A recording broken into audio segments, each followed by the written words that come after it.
So wait, where did you actually move to? So I'm actually back in Sacramento, California. So that's where I started Golden Wealth Capital, and it's where most of my clients reside. And Okay, then in the outer Bay Area. So yeah. got it. Oh, so this is okay. So because you said 9:59, and that made me wonder. Okay, now I Yeah, realize why you 3 said hours that. behind the East Coast. So Yeah. now I have clients on both ends. We have our Oro team, half in New York, half here in Sacramento. So Right. Okay. So we'll get into all that. Thank you for joining me. I'm glad we set it absolutely. for 1 o'clock, 1 p.m. and not 10 a.m., which would have been 7 a.m. for you. Right. Just for everyone coming and that's here, we're on LinkedIn Live and we're also on YouTube Live actually. So that's all there. My name is Ariel Serber. This is Secure the Bag. It's my media platform where I talk to individuals, leaders, entrepreneurs, founders, um, as well as investors, and just get a sense of what's happening in the world and uh, why people are doing what they're doing, and kind of building community and events from there. So um, that's a little bit about what I've been doing. Pam, do you want to introduce yourself and say hello and kind of give a little brief history of what you're all about? Yeah, absolutely. So, my name is Pamela Rodriguez. I'm a certified financial planner. I've been in the wealth management space for now 14 years, worked all the way up from a teller to a banker to an advisor, and then an RIA owner. And most recently, this year, started a fintech company to really be able to address the issues that I see are most prevalent in today's economy, which is people dealing with a lot of stress, people dealing with a lot of decision fatigue when it comes to their finances, and just overall low financial literacy, which it's really weighing on people. And so that's where we're at.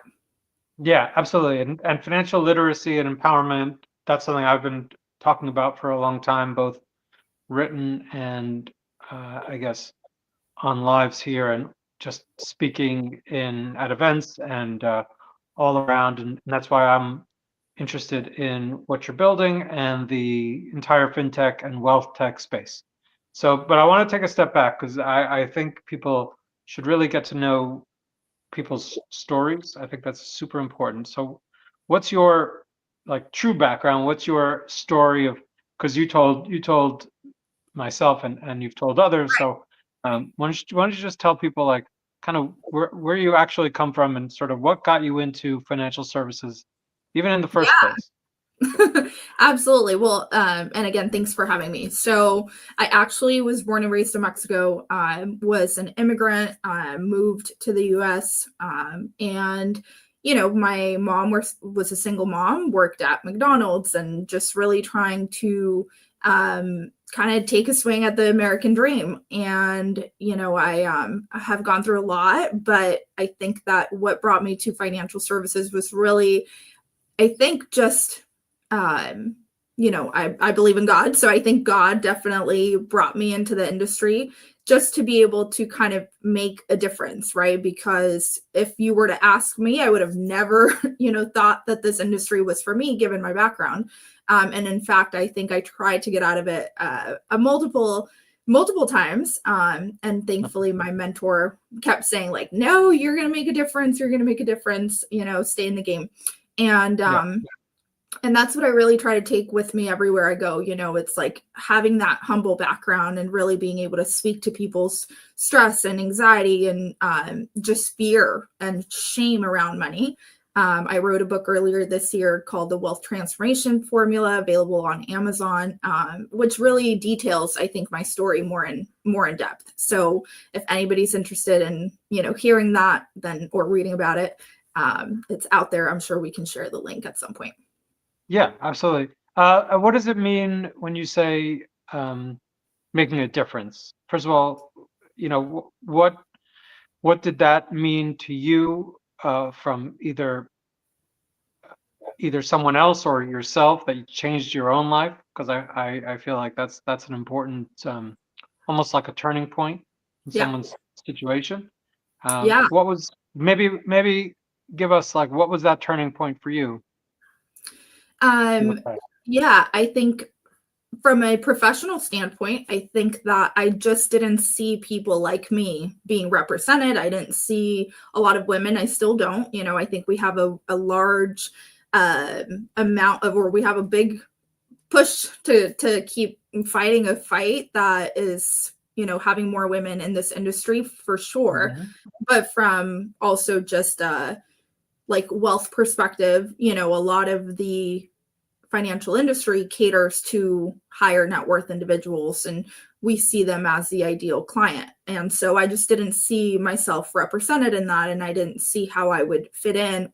But then that also meant that I saw a gap, right? And I saw that if I can get to a point of authority in the space and being considered somebody who is well respected, or, you know, just in general have knowledge, that's, I think, what my goal originally was I just want to be deemed as knowledgeable in the space. And then if I can get to that point, then I can create the change I want to see, meaning then I can really impact, you know, and make a difference in the sense that we don't necessarily need to focus just on high net worth, right? There's a 99% of the population who are not high net worth, who still need help and who are still great customers, right? So maybe not like individual financial advising or wealth management, but definitely still people that can be well served and deserve to be well served. Yeah, no, 100%. And that's part of what I see as the where financial services kind of um, they don't serve everybody at all, and they don't look to. So, but at the same point, that sort of creates blue ocean for advisors and professionals that want to make that positive change in people's lives. Can you give a couple of examples of you know, folks, don't have to name names obviously, but just situations where you've come in, seen a problem, solved the problem, and kind of helped someone actually fix their financial situation? Just real quick. Yeah, I think that it's anyone from, I mean, you know, one of the things that I really made a point to do was when I created my registered investment advisory firm, Golden Wealth Capital, I didn't want to have any minimums. On the wealth management side, I made a very firm decision not to sell any products, which I knew was really cutting down on my income, but that's just what I felt was the right thing to do. And I also made a decision to take on people that had, you know, big amounts of debt. So one of the things that I would say I'm proud of, or, you know, making a difference, is if somebody, like an example I can think of, somebody had like $320,000 combined student loan debts and just, you know, auto and credit cards, and being able to see them turn that around within a year's time and use different strategies to help them, I think really created a lot of confidence in me as someone that can serve, you know, a large number of people. Because you'd be surprised, but obviously we read about it, but there's people that make $500,000 who still do have those large sums of debt for multiple reasons, right? From lifestyle creep to, you know, student loan debt and things like that. But yeah, that's one thing I think that comes to mind when I think of maybe something that you wouldn't normally think about in our space. Yeah. And so, what? How did you grow your practice when you started? Was it just Yeah, word of literally, mouth? no, literally, I like just drove around to 3 different networking events a day. So I would wake up, I would go on, you know, what's that? Is that website still around? The like BNI? all the event website? Bright, like Eventbrite. So I would Eventbrite. go on Eventbrite every morning, and I would find 3 local events, and I would go to all 3 local events, and I would just make it a point, you know, I'm going to shake as many hands as possible, get as many you know, business cards as possible, and then the next morning I would be in my office at 7 a.m., email everybody from the day before, ask them to lunch or coffee, and then whoever I would meet, I would just not necessarily sell them on anything. It would just be a conversation and, here's what I do if you ever know anybody. And eventually, within a year, the word, not necessarily the word started spreading, because I also don't want to make it sound like you just have to meet people and then you create a business, because it's a lot harder than that. I ended up doing a lot of complimentary plans, and then being able to learn SEO was, I think, really, really helpful. And investing in writing articles and being in local media, and then just pitching to reporters. So that was all, I think, part of the strategy. Right. So it's almost like climbing the ladder from like the most like hands-on to more of a like evergreen stuff. Almost like a broadcast. Like kind of leveraging the different tools to get to a point where it's not like 7 a.m. every day. You have to be at a BNI meeting. Yeah. And I actually, one of the things that I still haven't been able to crack, or code I haven't cracked, is just everyone always says, like, you need to be on social media. And I personally, because of my background and like the immigrant story and things like that, I've just never been too comfortable, like putting myself out there. So in that regard, like there's still a lot of room to grow there, whether you do it yourself or you pay somebody to put you out there. But that's something I still have not technically leveraged. Yeah. But I know that. I mean, you did put out a book though. I feel like and I did that to be able to give it away to people, but I didn't even I don't promote it that much. I don't I don't like run ads to it or anything like that. Okay. Fair enough. So then at some point you saw another gap in the marketplace. Can you talk about what you saw and why you started Oro and kind of its background, what it means, and where it's going to go? Yeah, absolutely. So before I created Golden Wealth Capital, before I started that, I was working for Principal Financial Group, and I was, in their like financial education division, which we would go out and I would run Northern California, Nevada, down to SoCal, and a lot of, whatever other areas needed me, because I'm a fluent Spanish speaker.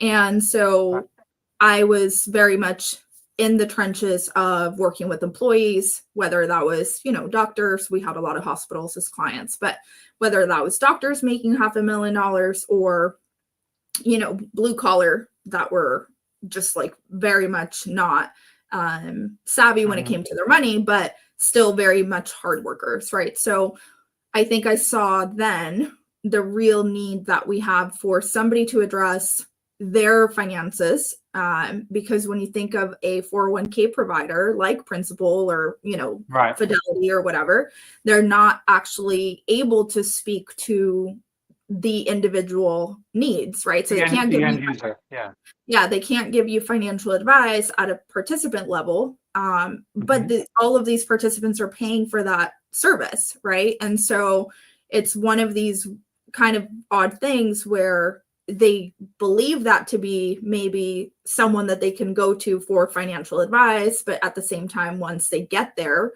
it's kind of more confusing because now they're frustrated that they cannot get that financial help that they thought they could, right? And so, that's really where I saw the gap. And I was like, oh, interesting, because you have people who don't know where to turn to. And then once they maybe think like, oh, maybe my 401k provider who's always emailing me, always sending me stuff in the mail, and who actually manages the largest investments that I own outside of maybe a house, they can't answer my questions. So there's a catch-22 that needs to be addressed. And that's what we're doing with Oro, which is really taking the day-to-day, financial decision-making and being able to address these employees who are very much confused, stressed, lost, and just not necessarily knowing like, okay, who do I turn to? So Oro isn't necessarily giving financial advice, but we are able to guide you through. We have a patent pending decision-making process, which allows us to combine biometrics. So how is your body doing, right? Like, what are the stress levels? How did you sleep last night? How much are you, currently going through, essentially? And then how are you emotionally feeling? And we're pairing that with your financial transactions to be able to say, no, don't buy this one item, instead save money, or saving X amount will kind of put you in a bad position. Maybe try saving a little bit less and paying off some debt, right? So all of those things that aren't necessarily giving you financial advice per se, but it's just understanding you and your situation and guiding you into the best kind of possible outcomes day in and day out. Yeah, I think people, as you mentioned, those people that are making a lot of money, probably in the top 1% of all income earners, but they're in hundreds of thousands of debt.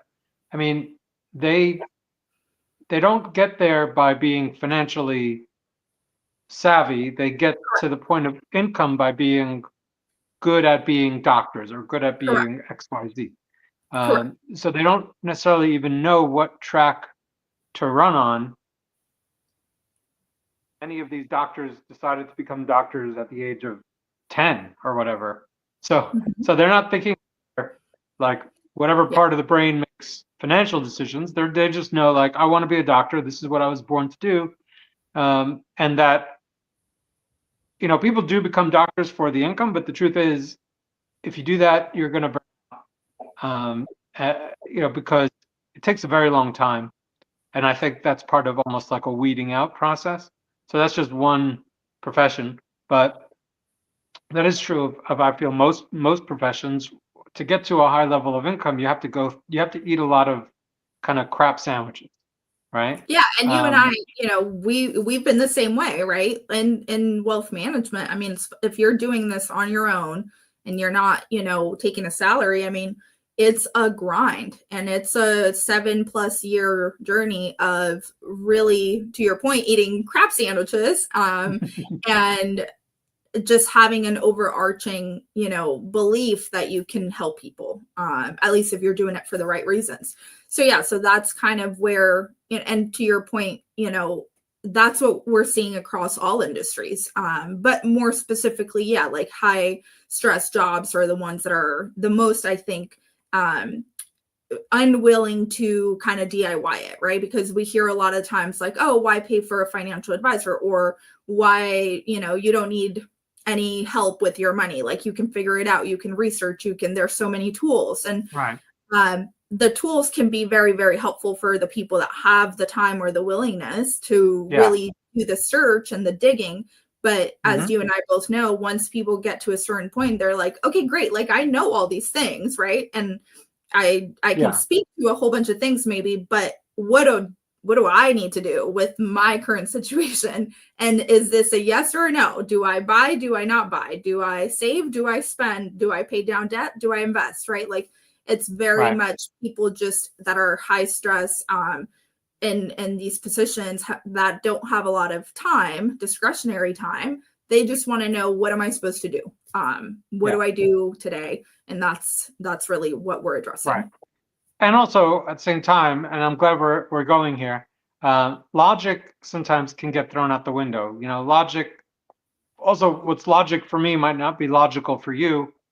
So I'll just give you one small example: tax refunds, right? Some people love them, some people hate them. I personally have my feelings, but I'm not going to push my feelings on someone else.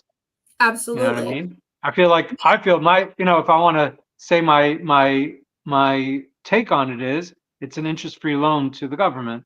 And, don't be so happy that you got essentially a piece of your own property back for nothing. Exactly. But it's an emotional attachment that people have to this idea of, well, I got a check, I got this free money. But it was your money. But whatever, Well, and it's very, very similar to the theory of, the sunk cost or sunk sunk cost fallacy. Fallacy, right? Which is, you're way more likely to hang on to something that's losing you money if it's your own money than if you are investing someone else's money, right? Because you just don't feel that emotional connection. And so we can slice it and dice it in so many different ways. We can look through all kinds of research, but it's very much proven, right, that when it comes to money, we do not make logical decisions, right? We make emotional decisions, and the people that can make logical decisions are very special people, right? Like that's not the common situation for most people. And again, that's part of what we're trying to address by combining everything from the emotional to the biometrics to the finances. I find, and I'm sure you find that a lot of the work is essentially helping people at different points of transition in their life, right? It's moving. You just move back cross country, buying a house, selling a house, a death, a divorce, a new job, a new business. I mean, everyone's going through something, and sometimes many things even at once. So and that's where.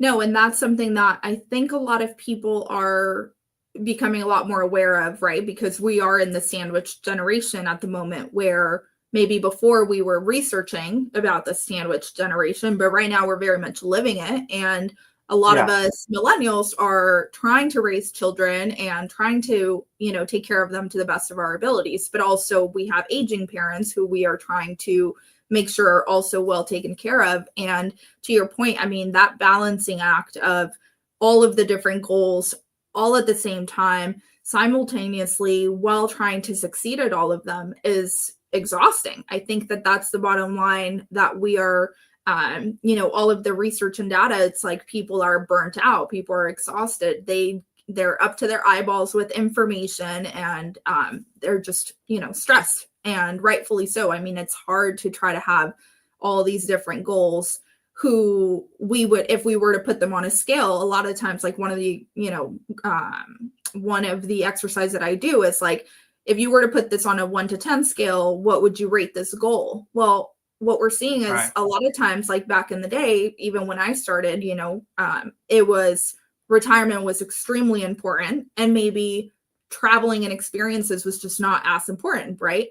And now we're seeing travel and experience on a yearly basis. It's sometimes even more important or as important than being well prepared for retirement. And to your point, like, we are not to say what's supposed to be a priority versus not. We're just here to say, if these are your goals and these are the priorities, here's the best way to achieve them. No, that's a great framework, and that's what I mean. We're definitely on the same page, and that's why we're looking to collaborate on this. So, can you give us a little more of an idea of where Oro is at, and also you didn't actually say what the name means, and oh, I yes. have some.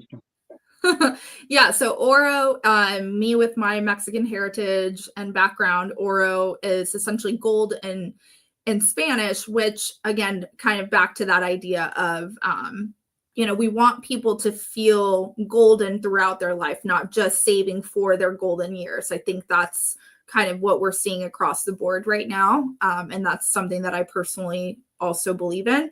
And then you asked me where we're going or where we're at. So at the moment, we have not started racing just yet, but we are part of Jason Calacanis's launch accelerator. So, that's been really great. We have expanded our team. We have 4 people basically right now that we are focusing on growing Oro, and just the vision is very, very big. I think that, one day we'll want to take it internationally. We want to make a difference just all over the world with this, because it's a universal issue that we are all experiencing.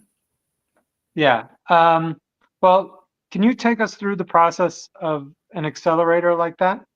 Yeah, absolutely. So an accelerator, essentially you are, depending on what type of accelerator. So this accelerator was, I started the company technically like March, but then I didn't really, I put in maybe, a couple of weeks just of thought and of kind of idea planning, and then I really hit the ground running about June.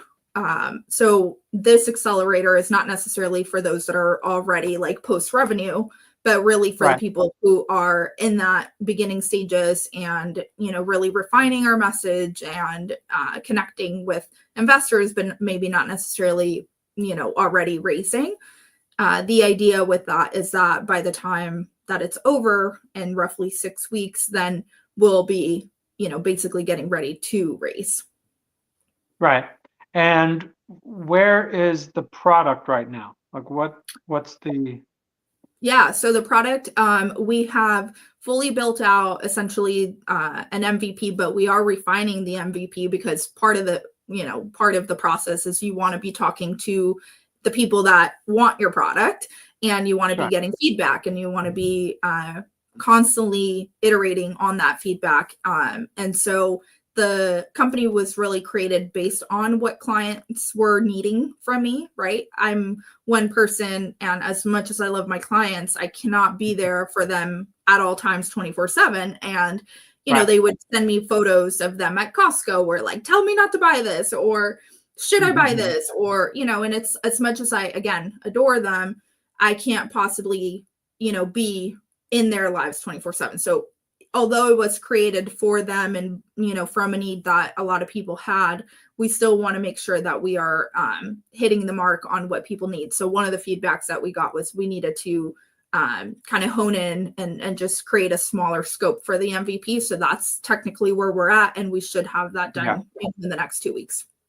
Yeah. But we have a wait list, and everybody can sign up for the wait list. Awesome. So we have about 78 people on the wait list. We just started talking about it. So we're just essentially trying to hit as many of our ICPs and get feedback. Okay. No, that's great. And I mean, we've spoken a lot about this, obviously. So just to let people in behind the scenes, we're working on this and making it happen. So if anyone has questions or wants to know more, you can reach out to us. Forgot what I was going to say. So obviously you have to narrow the scope, but I do want to take the big 30,000 foot view.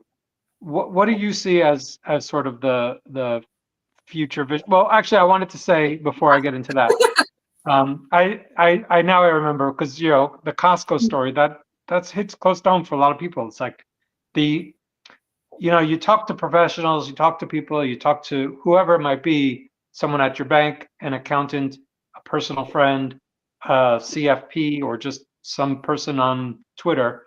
But when it comes to like rubber meeting the road of making the day-to-day decisions, having someone to actually talk to is very helpful, but it's not very practical for anyone at any level. Because in other words, you can't scale yourself as a financial advisor, and you can't even be there for your existing clients all the time. So does this sort of sit in that position of supplementing the advisory work? Correct. So we're not competing with advisors. We are wanting to be essentially a support, right, to maybe if somebody, and again, we want to be very much cognizant of the fact that there's not a big population of people that can afford working one-on-one with an advisor. So we know that that's just a very small part of the population. But in general, so whether you're working with an advisor or, to your point, working with somebody who you trust at a bank, which I was once one of that, an advisor at a bank, or a friend or whatever. Yeah, just having that support of, and we're seeing it, with other things of people are essentially trusting technology a lot more than they are trusting even humans, right? Like, so we want to not only be a support, but also incorporate both the human and the technology aspect of things, because we obviously did train this AI ourselves from years and years of experience and of knowing how different things play out, right? So a person who's going under a lot of stress, or maybe a divorce, right, is going to make a financial decision much more differently than someone who's getting married. Even though they're both big life transitions, they're totally different parts of your, emotional and physiological, maybe like, like it's just totally different. Your feelings are totally different. How your body is reacting to things is going to be different. So Yeah. we want to support those different situations in the right way. And then obviously, as it learns the user more and more, we're able to do that in a better capacity every time. Yeah. And one thing also about the just financial world, it almost doesn't matter how much wealth you have. You can't protect against every bad outcome, especially when it comes to health. So I think the connection with health and wealth is obvious and clear. Can you speak to that, and maybe Yeah. if there's been situations in your experience where you've helped clients kind of deal with that? Yeah, and not only, and I just want to make sure that we address, for instance, Oro actually initially the first kind of version of it was supposed to be you could link your medical records, right? It wasn't necessarily biometric led through wearables, but it was more so of you can link your medical records so that we can give you the best guidance given your situation, right? But obviously that evolved over time, and we realized that one, it's very difficult in today's day and age. You basically can't even get your medical records on your own, right? There's APIs and all of that, but it's also still very much difficult to get people to want to link their medical records to an unknown fintech, right? But the reason for that, and like the thought logic behind that, was that as a CFP, I literally go through everything, the average client is uploading 42 documents, and you can tell me like I'm crazy, and, most advisors I know don't do that. But for me, one, I know that that's the number one kind of like question mark in retirement, right? We can literally plan all day, but then I've had a client who has a hip replacement and then 2 months later has the other hip needing to get replaced. And now you don't have the ability to take care of yourself, right? So now we're bringing in a nurse 24/7 for the next 5 months. So those things happen within like the blink of an eye. And so I wanted to have a way to really incorporate that stuff and be able to have kind of like, track or data points, right, for these users to be able to kind of look at their history and say, okay, this is kind of what's been going on with me. And based on all of those different points, because remember, when you're wearing a wearable, you're essentially being able to track this data all day, every day, right? Every 15 seconds for the most part, a lot of these wearables. So when you have that kind of data available, you can make the best kind of financial decision, and be able to have just a lot more clarity, right? If somebody knows that for the last 6 months they've had chronic stress, I'm pretty sure you're going to act a little bit differently or make some choices differently than if you didn't know how much that's been impacting you. Right. I think, knowing yourself is kind of, it's been tricky, because people also are kind of might be in a little bit of denial. That certainly happens, or they think they have something that they don't have, or vice versa, whatever it might be. I think people kind of, you get lost in the sauce. You mentioned 42 documents. So, and that sounds shocking to most people, but if you're in the industry, it's really not, because just add up the different accounts, the different 401ks, IRAs, you have life insurance here, you have health insurance there, you have a different life insurance from your brother-in-law, whatever it might be. And it really adds up. And it's just, there is no unified strategy. And when there's no unified strategy, we've all seen the results. So having said all that, what is your tagline on your LinkedIn is building the future of wealth management. So that's a pretty bold statement. Yeah. Why? Okay. So how are you going to be able to do it? And also, and this is going to be like a pointed question, but why you? Yeah. So one, how are we able to do that? So building the future of wealth management to me is being able to democratize the wealth management space, which I've, obviously addressed at the beginning of the call, which is I want to be able to have, 100x more people be able to say that they are, one, financially literate, financially or savvy, and be able to make financial decisions that are best for them, right? Not what you're reading online, not what you're seeing on an article, not what your friend did, but what is best for you. Because again, that's very prevalent, and especially like employees in blue collar tend to, or employees in general, you'll tend to ask a coworker how you're invested, and then you go and invest the same when usually there's like a 10-year gap in between you two, or one has a baby, one is single and doesn't own a house, right? So so again, being able to democratize wealth management and being able to kind of turn it on its head and say, actually, we don't only need to address the 1%, right? We can actually help 99%, and we can achieve what we want to achieve here. Meaning, back to my why I got in the industry, or why I stayed in the industry in the first place, which is making a difference. To me, you cannot expect to capture the great wealth transition that's going to happen without being able to weave yourself into the lifestyle, right, of users or customers, if you will. So one thing that I can tell you for certain is I've pitched to, 120 people, I think it was in September or August in New York City. And I asked the question, who can, raise your hand if you can think of any financial institution who you can tell me you trust with your money, who you are in constant contact with. Right. And I ask you the same thing. No one. And there is no one financial institution who has been able to capture people at that trust level, lifestyle level, integrated in people's lives. And the close one that we can think of is probably maybe Fidelity or Schwab, or now Robinhood, right? Robinhood has done a great job at integrating themselves into the financial lives of people.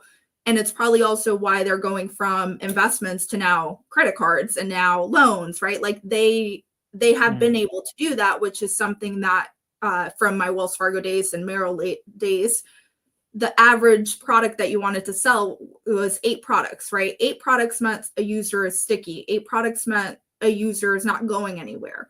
And obviously, again, Robinhood is, taking a page from that. But I don't necessarily think we need to sell products in order to be able to do that. And again, that's just the way I've done things. And I've been able to gain trust. I can tell you that every single client that we've touched, if they have investments, they hand them all over, even though we don't have a minimum, even though we don't lead with investments. So I think that, why me? I think that I don't think there's anything special about me. I just think that I have been able to maybe take like everything that my grandma taught me about running she didn't go past 5th grade, but she ended up selling Singer sewing machines door to door, and then ended up with the 400-man operation doing clothes for everyone from Hanes, Disney, Old Navy, Loft, J. Crew, all these companies. And she always said it's never about what you're selling. It's all about how you're making people feel. Right. And if you can think about that and always keep that at the forefront, again, it's not that you're special. It's just that you can speak to the people's pain points and be able to build from there. And if you build from there, you have such a trust level that anybody can call a client and, try to sell them anything. And I'm going to be their first point of contact and say, hey, is this real? Is this true? And same with Oro, is we want to be able to be essentially that tool that you go to and say, can I trust this other thing? Right? Do I buy this? Do I not buy this? So we have big, lofty goals, but I definitely know that we can get there. And I definitely know that we're building the world-class team that we need to be able to do that. That's great. And you mentioned before about starting with a focus. So where is that focus now?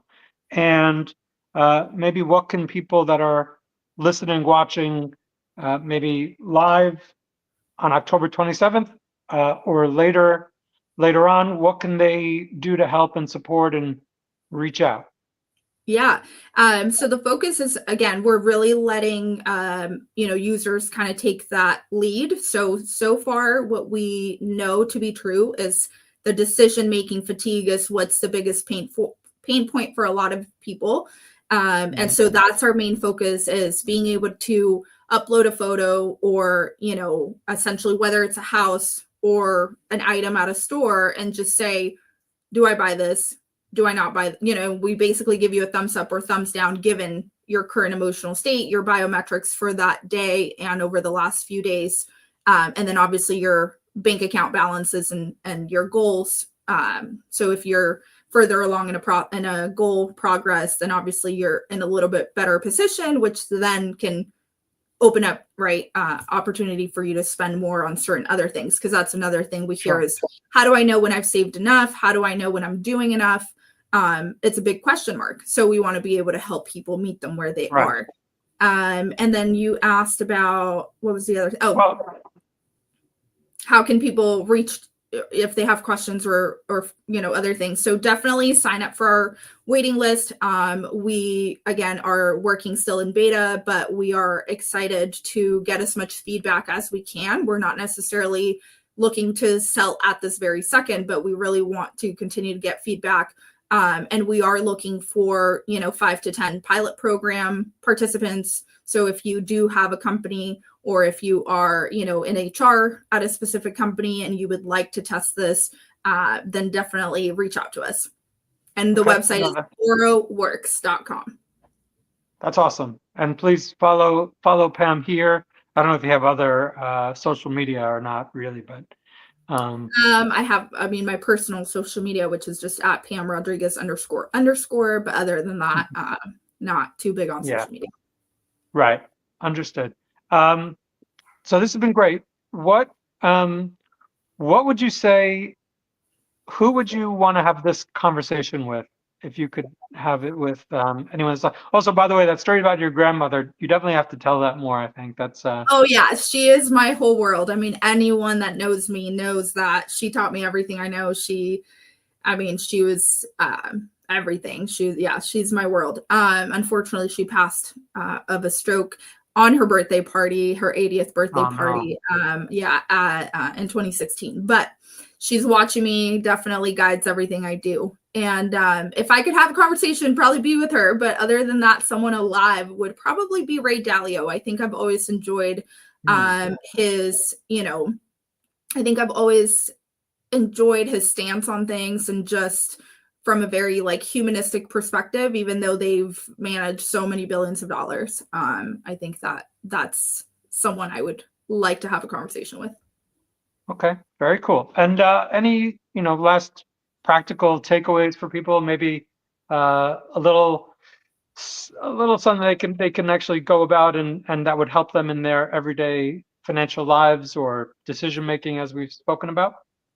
Gosh, I have so many things. I don't know what specific. Is there anything specific that we can? Maybe just are there any ways that you told people, maybe, or maybe any tools, obviously other than your own? You're here to talk about Oro and everything, but any other tools or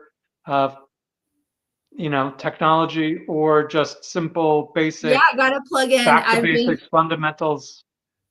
Yeah, I got to plug in. I've been on the financial review board for Investopedia.com. They were my lead most favorite website for the longest time for finance. They obviously still are, but when I was studying, back in the day, they were my go-to.